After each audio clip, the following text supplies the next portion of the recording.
Don't underestimate the power of micro training with your kids in regards to life skills, homeschool, academics, chores, character, anything.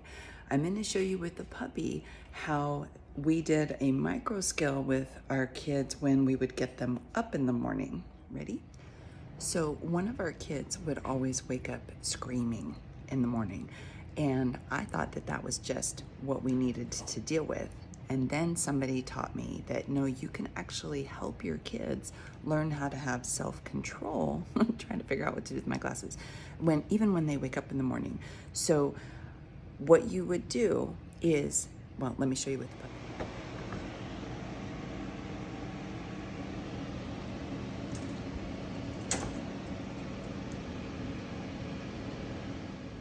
So what did we just do?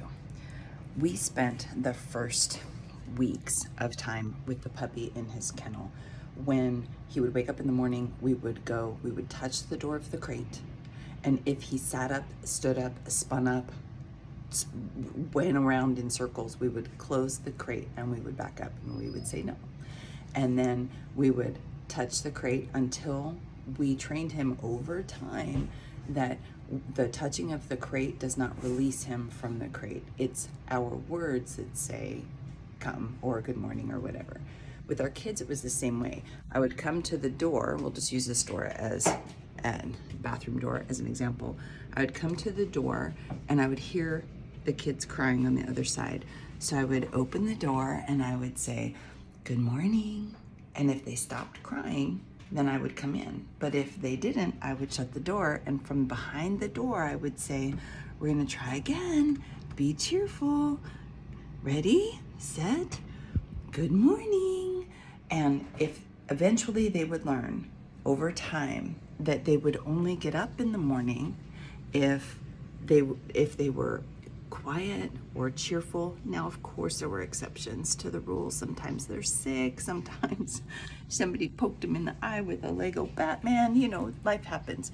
But even the micro habit of waking up in the morning is something that you can coach your kids through that will make a huge difference in the peace of your home as you're getting ready to homeschool.